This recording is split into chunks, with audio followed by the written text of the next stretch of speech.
bagaimana ketika dia di masa mudanya sudah luar biasa, terutama dari sisi otak ya, pemikiran beliau kemudian. Apa pemikirannya?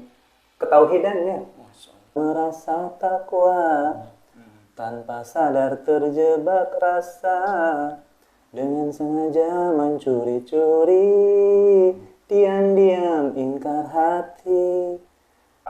TB Soleh tadi tentang diskusi tadi Pak ya. Jadi dialog. Ketika berbeda pendapat dengan orang tua, Nabi Ibrahim lebih mengutamakan diskusi. Jadi nggak protes-protes gitu sama orang tua gitu ya.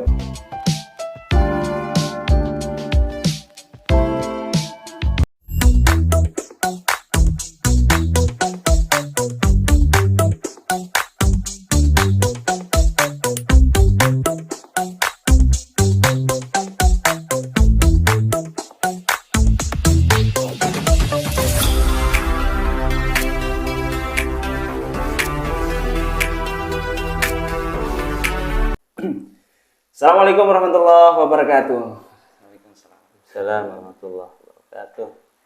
Sahabat serba-serbi Banten, dimanapun berada, alhamdulillah kita berjumpa lagi di acara podcast SSB TV. Baik, kita jangan bosan-bosan ya.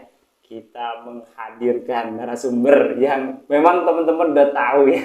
Kemarin kita udah hadir ya Pak di acara sekali ya, pernah ya di Taman Krakatau ya, tentang Waringin Kurung ya, sejarah Waringin Kurung, bongkar. Ternyata ada juga nih dari Cilegon tuh, orang Cilegon komen tuh katanya lanjutkan kata. Gitu. Iya katanya suruh lanjutkan untuk ini tentang bongkar lebih sejarah. cepat lebih baik sekarang lebih. Tapi acara ini bukan di acara sejarah lagi Pak. Iya. Tapi kita membahas tentang, nah kebetulan nih momennya momen Idul Adha. Ya bentar lagi ya. Bentar lagi Idul Adha, dan memang kita harus belajar dengan teladannya Nabi Ibrahim. Nah, hari ini kita akan membahas tentang meneladani Nabi Ibrahim gitu. Sebelumnya kita sapa dulu. Assalamualaikum. Waalaikumsalam warahmatullahi wabarakatuh. Sehat Pak? Alhamdulillah. Dan berapa bulan kita nggak ketemu ya? Terakhir itu Ramadan ya, Ramadan. podcast itu. Berarti udah 2 bulan ya. Hampir 2 bulan ya. 2 bulan. Insyaallah. Alhamdulillah. Kayaknya Mau lagi. Kayaknya tambah seger aja nih. Seger ya. Ya, alhamdulillah. Gimana sehatnya? Alhamdulillah sehat. Ini Pak. Jadi sebelum podcast ini ada nih promo nih dari kita ini. Acara ini didukung oleh Alkes Ibnu Sina. Mantap. Ada Alkes Ibnu Sina itu mendukung acara ini dengan ya sedikit Alkes alat kesehatan. Kesehatan gitu. Teman-teman kalau mau belanja di Alkes Ibnu Sina, mau belanja alat kesehatan, silahkan di Alkes Ibnu Sina. Tanpa ribet, insyaallah bisa datang ke rumah, langsung diantar ke rumah gitu.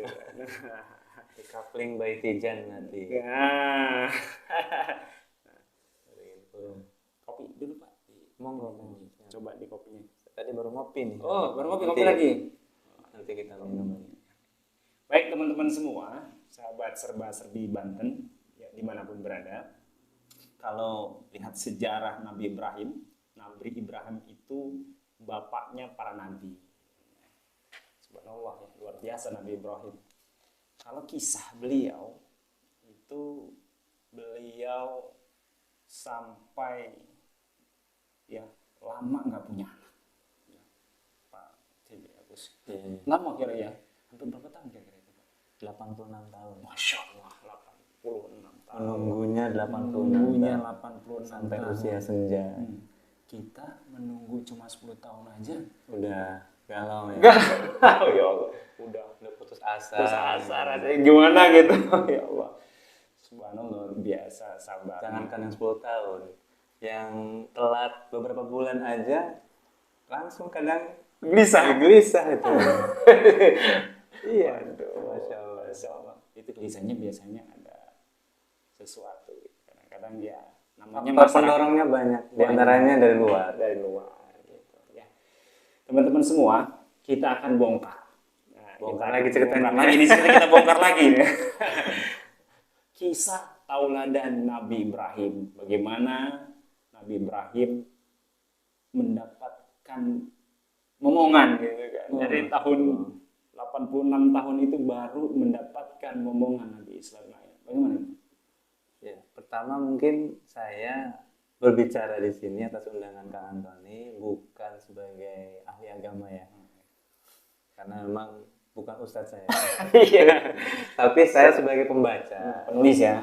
sekarang memang saya juga senang nulis, suka baca, jadi berbagi saja ya. Nah, berbagi saja mungkin apa yang saya baca gitu dari kisah-kisah Nabi Ibrahim AS yang kita sebut sebagai Abul Anbiya, bapaknya para nabi. Karena memang beliau itu subhanallah ya, dari 25 nabi yang wajib kita ketahui, 19 itu keturunan beliau. Masya Allah luar 19 19 ya. Jadi hanya 6 yang bukan keturunan langsung beliau. Termasuk Rasulullah SAW Nabi Muhammad jelas adalah nasabnya ke beliau ya, lewat Nabi Ismail gitu. Maka memang momentum Idul Adha ini memang sangat tepat jika kita merujuk dari kisah penyembelihan Nabi Ismail. Kan akal utamanya kan dua ya. Akal utama peristiwa Idul Kurban itu kan dua ya. Nabi Ibrahim dan Nabi Ismail. Nah, kita harus memang betul-betul mempelajari sirah ini, mempelajari jejak-jejak sejarahnya, jejak-jejak keteladanannya gitu ya. Cuman tadi spesifiknya menunggu momongan anak ya. Apa punya pengalaman sendiri? Alhamdulillah langsung dikasih. Langsung ya. Alhamdulillah saya telat 2 bulan. Setelah 2 bulan. Iya. Gelisah nggak itu? Gelisah.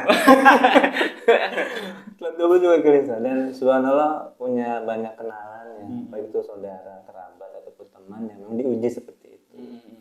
Masing-masing kita punya ujiannya. Justru kadang-kala harus banyak kita lapang dada, harus ikhlas dan harus lebih mengutamakan husnuzon pada Allah. Karena la yukallifu nafsan illa wus'aha. Allah itu ngasih ujian itu tidak akan mungkin di luar kesanggupan dari hambanya. Kadang-kadang kita berpikir kita yang dikasih momongan ya, muda. Saya aja anak udah 4 ya.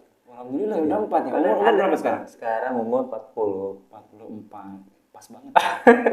Nikah umur 25 dulu. 25. Pas banget ya. Jadi kadang kita sudut pandangnya ngelihat kasihan ya, yang dikasih ujian gak punya momongan kayaknya berat. Padahal itu yang ngomong teman saya itu dikasih ujian juga. Oh iya. Dikasih kemudahan punya anak itu ujian juga. Iya betul. Ujiannya malah lebih berat.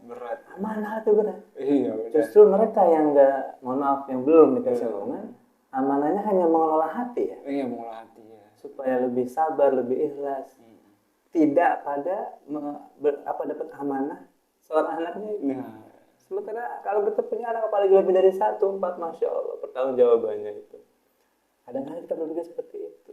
Hanya melihat orang lain ya, tanpa melihat kita juga adalah bagian dari ujian dari Allah. Maka memang kalau memang momongan ini menjadi hal yang kadang-kadang menjadi kegelisahan yang menunggu anak, itu memang suatu hal yang wajar. Dorongan eksternal lebih kuat, faktor masyarakat, faktor keluarga itu, sehingga menjadi beban psikologis. Awalnya kita biasanya sabar. Saya punya teman, dia 8 atau 10 tahun saya lupa menunggu anak. Ketika di dalam di balik kesabaran itu dia tetap tawakal, tabah, meskipun kadang-kala ya ke hati nyesek ya kalau lagi ngobrol, gimana udah ngisi belum? Itu kan nyesek kata beliau itu cerita itu. Tapi beliau sabari sampai 8 tahun menunggu, sekali dapat sampai anak 5. Masya Allah. 5 kembar. Ya maksudnya terus-terusan gitu. Segera kembar gitu. Enggak lah, terus-terusan. Dapat 2 tahun lagi ngisi lagi terus. Itu menandakan apa? Ya bagi Allah mudah. Bagi Allah itu mudah. Allah qulillahumma malikal mulki tu'til mulka man tasya. Ya, Allah itu punya raja. Punya kerajaan semuanya milik Allah. Hal yang itu sangat mudah.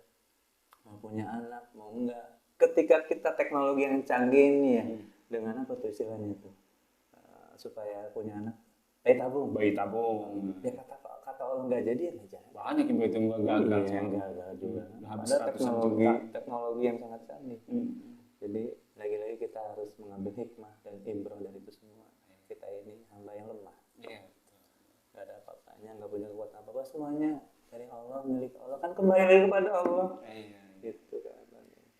Dan perjuangan Nabi Ibrahim memang 86 tahun punya anak luar biasa. Itu juga bisa kita jadikan teladan yang luar biasa ya.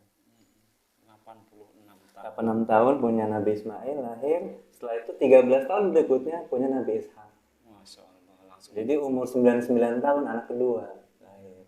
Luar biasa. Jadi gimana ceritanya itu?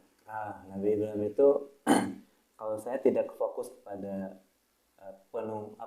penantian punya anak ya, tapi sosok Nabi Ibrahim yang luar biasa yang harus kita teladani. Yang pertama, bagaimana ketika dia di masa mudanya sudah luar biasa, terutama dari sisi otak ya, pemikiran beliau, apa pemikirannya? Ketauhidannya. Jadi beliau pencari tauhid itu dari muda. Di saat komunitas masyarakat yang menyembah berhala, di saat ayah kandungnya yang bernama Azad, pembuat berhala, seorang tokoh terkemuka di masyarakatnya, dia berontak. Pemikirannya itu bergejolak. Beda pendapat.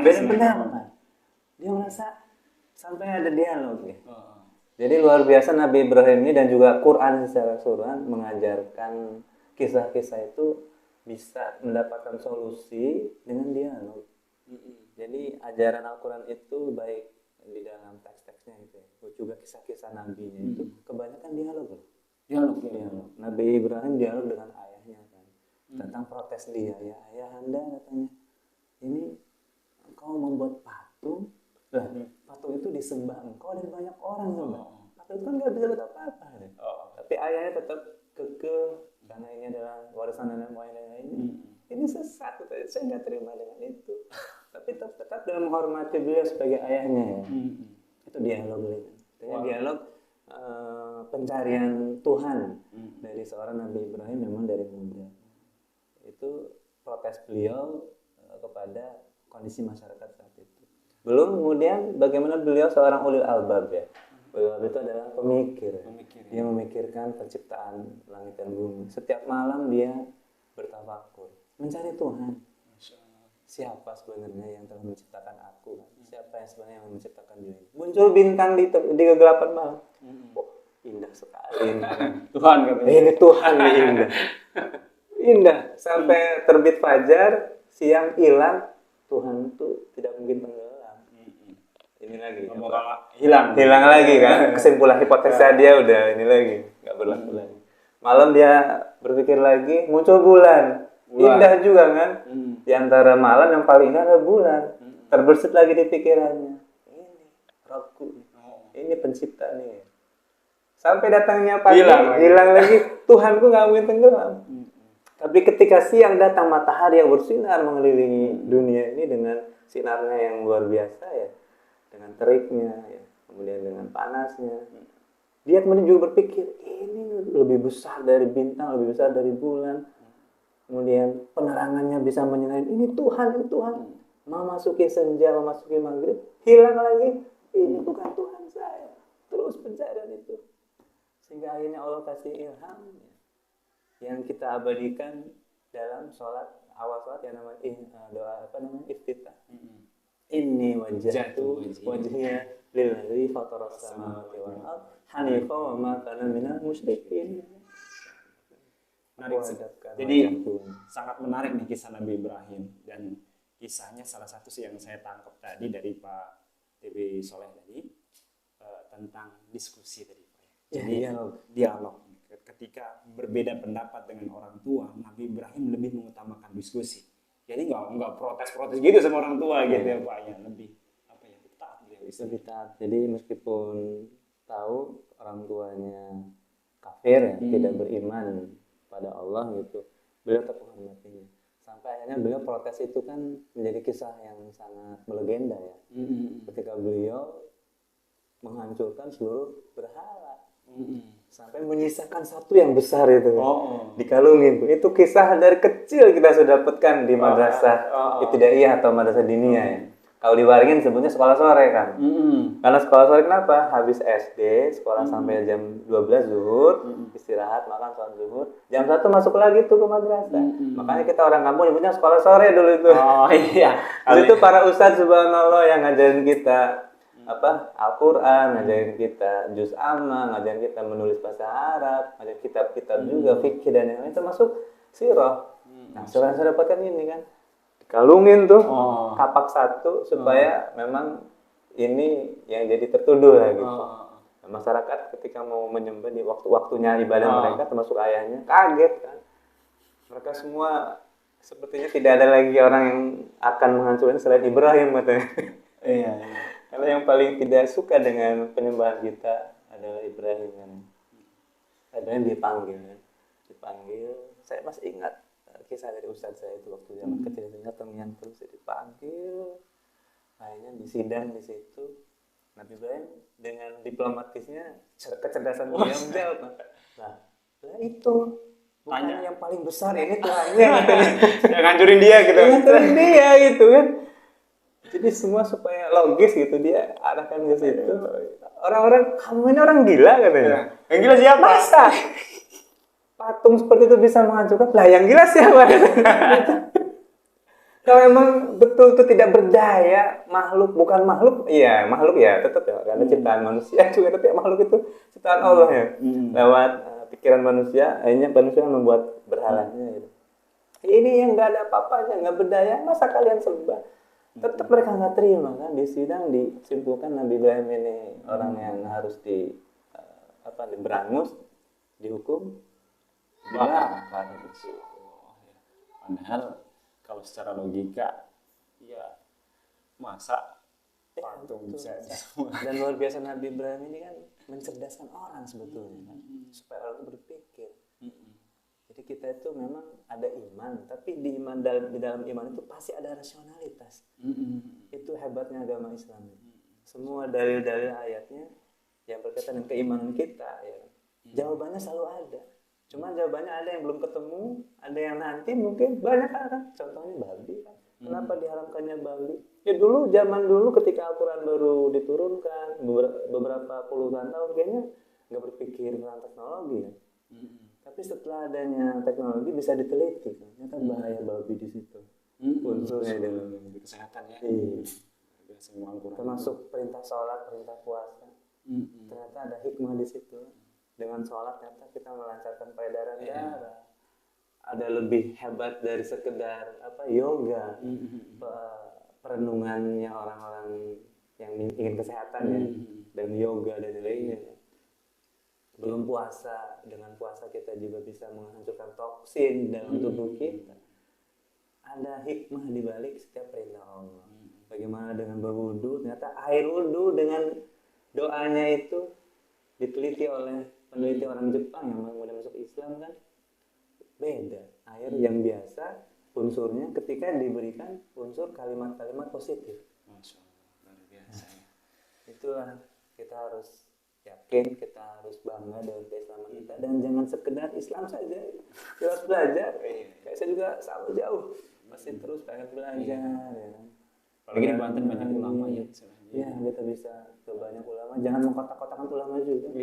Jangan milih-milih ulama. Nggak boleh belajar di ustadz yang lain kalau bukan saharoke dengar kita. Nggak boleh gitu. Nggak boleh gitu. Ya, kadang-kadang ya begitulah. Namanya anak-anak muda sekarang lebih terpengaruh. Oh, satu aja ini. Padahal banyak guru itu lebih baik. Pak TB Agus, Pak Teguh Bagus, soleh. Gini Pak, jadi kan sebentar lagi momen Idul Adha. Nah, Nabi Ibrahim itu kan sudah lama menunggu anak. Setelah lama menunggu anak, Allah perintahkan agar anaknya itu disembelih. Kalau posisi saya seperti itu, kayaknya saya enggak kan saya apa-apaan ini gitu kan. Pelajaran yang bisa diambil itu gimana? Masya Allah. Kalau membaca kisah Nabi Ibrahim itu kita bisa mendapatkan 4-5 pelajaran. Satu, sebagai manusianya dalam pencarian Tuhan. Artinya dia betul-betul antara akal dengan rasio itu bisa selaras dengan iman. Sehingga menemukan Tuhan yang dia cari-cari. Kemudian yang kedua, sebagai insan yang bersosial di masyarakat. Ketika di tengah masyarakat ada masyarakat komunitasnya nggak beres menurut pandangan Nabi Ibrahim, tapi dengan kecerdasan dia diajak diskusi, ya, diajak dialog, ya, diajak semacam apa ya, komparasi ya, membandingkan itu Tuhan dengan Tuhan. Kenapa ente ini Tuhan kayak patung itu kok disembah, itu kan perlu di zaman dulu kan kayaknya berarti ini orang cerdas banget nih. Ya, menghadapi masyarakat yang jahiliyah banget gitu kan. Jadi sosok kepribadian dia mencari Tuhan, sosok dia ketika di masyarakat yang bisa kita ambil contohnya. Yang memang tetap perlu adanya kearifan. Tidak boleh langsung menjas dan yang lain. Nabi pun nggak langsung menjas, tapi dengan cara menghancurkan, nyesain satu, gitu. Mendialog di situ. Kan? Saya yakin sebagian di antara masyarakat itu ada yang terpengaruh. Gitu. Cuman karena memang sudah jadi dogma, kadang-kadang kalah dengan dogma itu. Tapi tetap dianggap sebagai orang yang sesat dan harus dihukum dengan dibakar itu. Kemudian yang ketiga, sebagai orang tua. Sebagai anak dulu. Sebagai anak, ketika mendapati orang tuanya tidak sejalan, apalagi tentang akidah dan tauhid, beliau tetap menghormati beliau, menghormati orang tuanya. Apalagi kita yang masih sama-sama satu akidah, satu tauhid, hanya beda pendapat misalnya karena suatu hal duniawi, jangan sampai kita durhaka ke orang tua. Yang beda-beda agama saja harus kita hormati. Betul. Ini contoh sebagai anak, menghormati orang tua. Kemudian sebagai orang tua, yang keempat nih, sebagai orang tua, beliau berhasil mendidik anak-anaknya jadi anak yang soleh.